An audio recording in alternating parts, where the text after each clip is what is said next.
So in this Notes app tutorial, I will be showing you how to write text from right to left on the Notes app. So by default, it's going to go left to right. So every time you start a new line, it's going to be left to right. But if you wanted to change this so that it starts on the right and works its way left, go to the top left, press on Format, then scroll down to where it says text right here.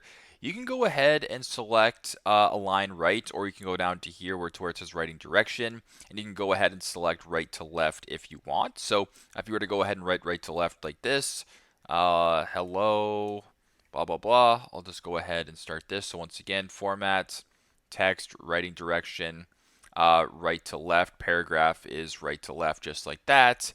It'll then start. So hello, um, this, hello, it's not, doesn't seem to work this way.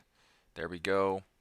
Hello, this is my right to left example. Once again, if I were to highlight the text right here, go to Format, Text, Writing Direction, Paragraph, right to left, it'll then go from right to left. So pretty simple, pretty straightforward. That is how to write text from right to left on the Notes app. Thanks again for watching, and I hope this helps.